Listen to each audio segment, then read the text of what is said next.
Hello folks, shintigercurl here, that dude in the straw hat, bringing you yet another wrestling review. I'm of course joined by my roommate and co-host, Joe. Say hi, Joe.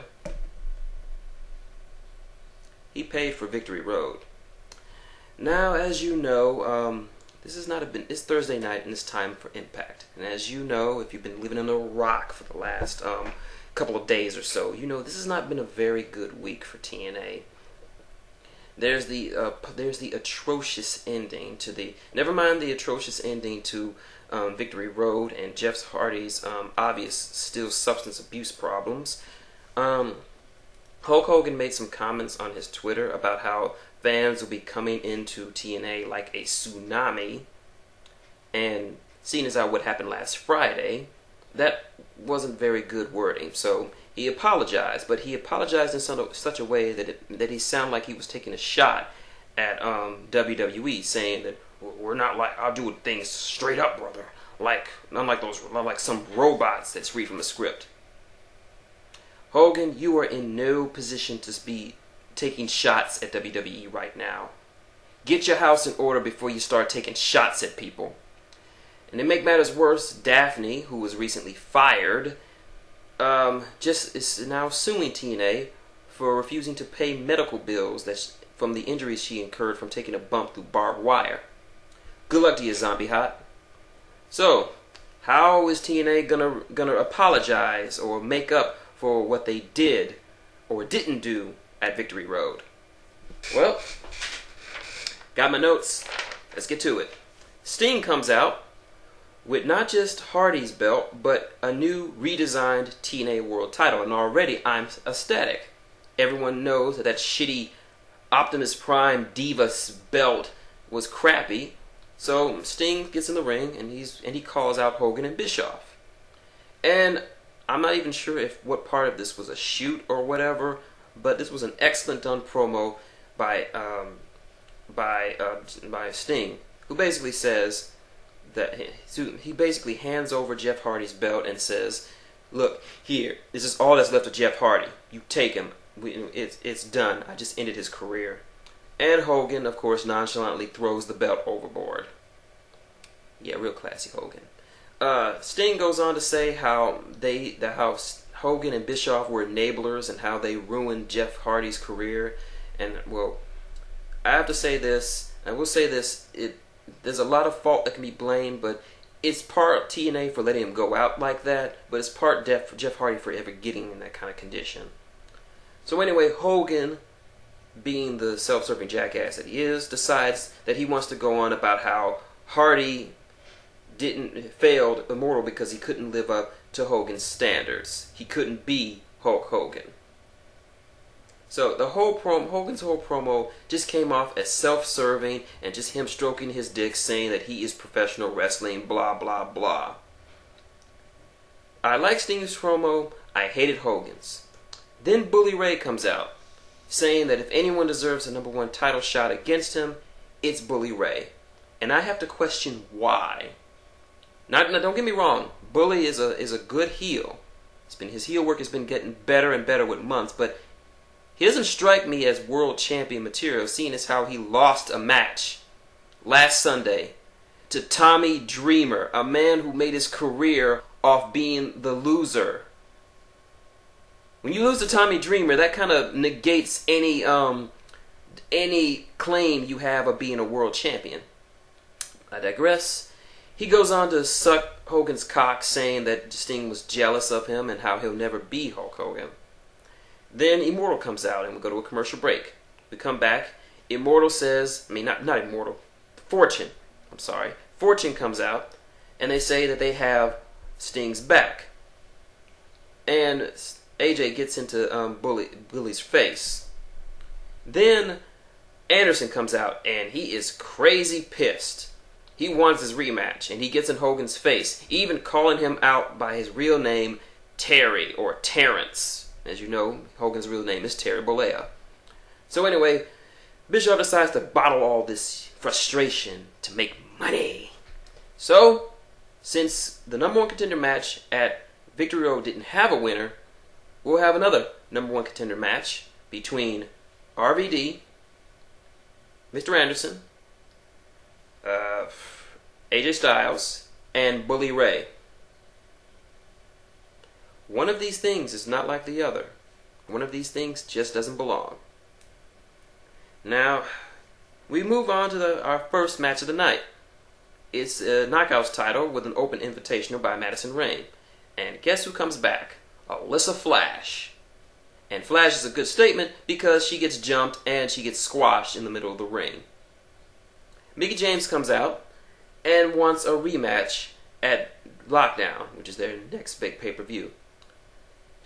Then Madison comes up with the idea that if she's going to put her title on the line, Mickie needs to put something else on the line. Her hair. So it's title versus hair at Lockdown for the TNA Knockouts title. Not sure how I feel about this one. Next up, we get a small backstage segment with the Pope and some actors or something. And then the next segment is... it's just sad. Pope comes to the ring and, playing like a TV evangelist, heals a guy who's not blind and heals a guy who's not crippled, and tries to heal a woman who's in an obvious fat suit. Then Joe comes down with Okada, or Kato, wearing the mask. He comes out and he can't get his hands on Pope. Okada goes for him, but he is instantly bitch made. He gets dragged out of the ring, beaten up by Pope, thrown out through the back. He literally had him held hostage with a knife, but it turns out the knife was fake. Then in the back, Pope strings him up and physically tortures the guy. I don't know who's responsible for this angle. Some people say it's booking and some people say it's Joe. But it sucks. Joe and Pope could be doing so much better with their time, but instead Joe wants to play dress up because he is a fan of the Green Hornet. Yeah, I'm a fan of Spider-Man, but you don't see me swinging them through the sky on webs. And I like Doctor Who. You don't see me making TARDISes and fighting Daleks. It's like, you got a job to do. You can do so much better with your time. It's good that you like comic books, Joe. It's bad when it actually interferes with what you can do. I mean, I can't buy you anymore, Joe. And the Pope, it's bad enough for the Pope, too. I mean, this time last year, Pope was the #1 contender. He was going to face AJ at Lockdown for the title. He was already on his way. People were saying he was on his way to blowing up. Now look what he's doing fake evangelistic crap and just running around hiding from Joe and video. This is a fucking waste of time. Why are these two guys in such a shitty ass angle? I don't care who thought of it up. TNA booking, Samoa Joe, Hulk Hogan, Eric Bischoff, Santa Claus, Agent Smith from The Matrix. I don't give a fuck who made it up. The angle makes no sense and it is a waste of their talent. And now, I used to love these two. Now, I can't take them seriously anymore. I cannot see either of them going to the world title now that they're doing this playing around, costume, good guy, bad guy bullshit. And if Joe comes out dressed as the Green fucking Hornet, then I will renounce him. I can never take him seriously ever again. I mean, look at CM Punk. Sure, CM Punk is killing Nexus, but at least he's doing something. At least he's being a legitimate threat.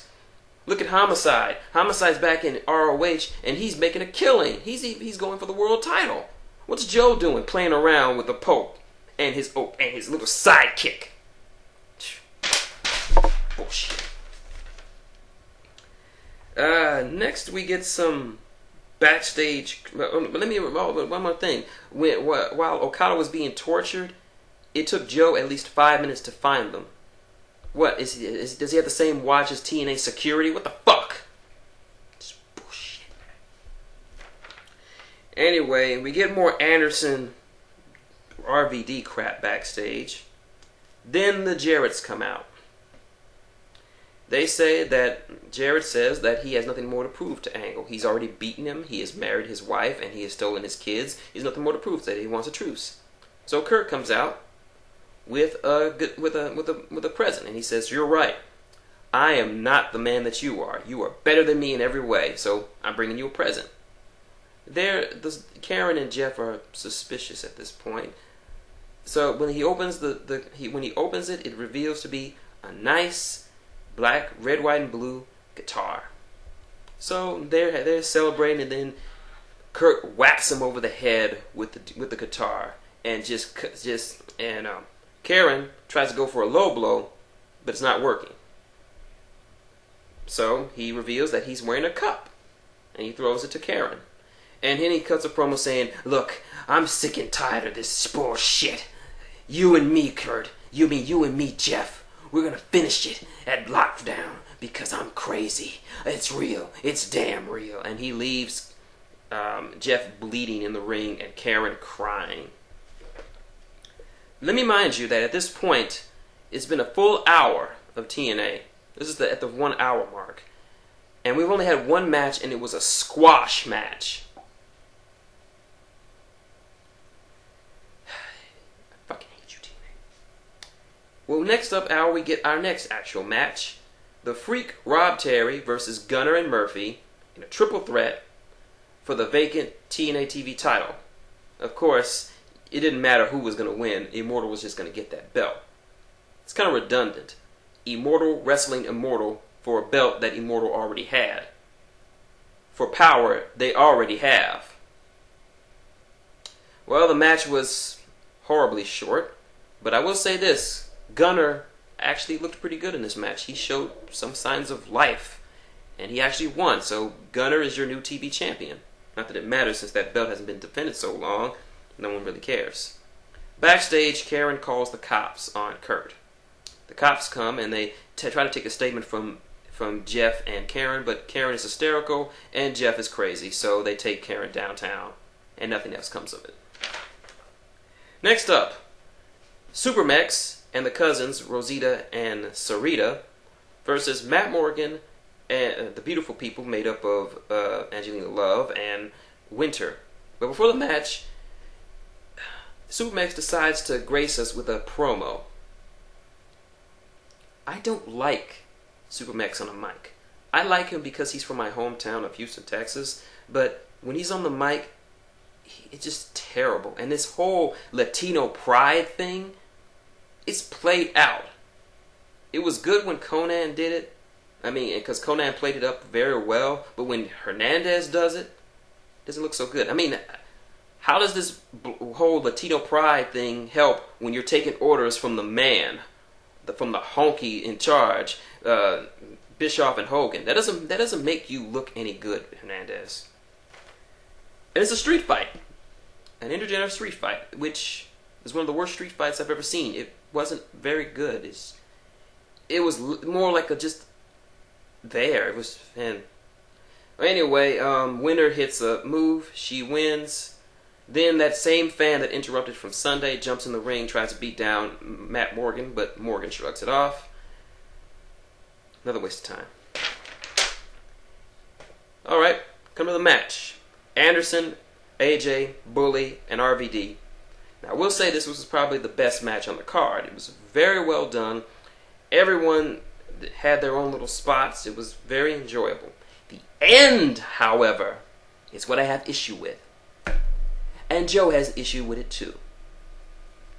Bully and AJ are outside the ring fighting. Inside the ring, a chair finds its way in there. Earl Hebner pulls it out of Bully's hand when he tried to take out AJ. It's on the ground. Anderson and RVD, they do a suplex on the chair. They both end up down, shoulders down, both hands on top of each other. 1, 2, 3. No winner.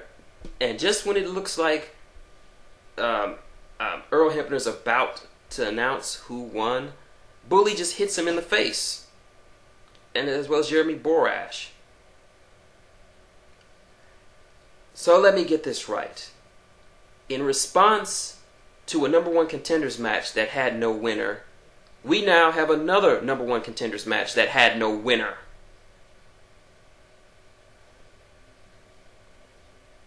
you really, like my friend Legato says, TNA likes to screw the fans. This was a good match until they screwed it up with this fucked up foobar finish. But it's not fun. It's not finished. Oh no. It seemed the match finished too early, so we gotta have some shenanigans in the back. So Bully and AJ are still fighting. Then Flair comes out with the low blow. Then Bubba puts AJ through a table. And this is when the whole show stops. And everyone's like, oh my god, he went through a fucking table. Oh my god. And they get all serious and shit. And paramedics come out. Fortune comes out. Anderson's looking on. Bubba's spouting some crap. And they're arguing, which kind of takes the seriousness out of it. They put AJ in a neck brace and carry him out. The drama was played with. Fortune really played off their friendship with each other in this one. They had Beer Money riding in the ambulance with them, with AJ as they're taking him to the hospital. Kazarian's on the phone with Wendy, AJ's wife, and he's telling the cameras, like, dude, guys, cool it. My best friend's going to the hospital. I need to make this call. And he gets in his car and he calls up AJ's wife, and they're taking him. That's a little bit of good drama.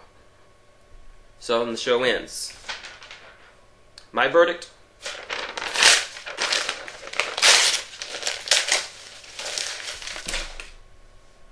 That's what I think. TNA, you could have done so much more with this. You could have done so much more to forgive to say you're sorry to the fans. But instead, we got very little wrestling. We got 4 matches. Only one of them were good. The other 3 really short. Nobody cares about. We had a whole hour of talking with only one. We had too much talking. There were very few instances that I actually liked. Crazy Kurt, Crazy Anderson, Sting's promo at the beginning, bringing out the new belt. The main event was good until that foobar finish. But overall, I would say that this was better than previous weeks. But after Victory Road, after the shit they put us through, the shit that people paid their hard-earned money, a number 1 contenders match that had no winner, and a shitty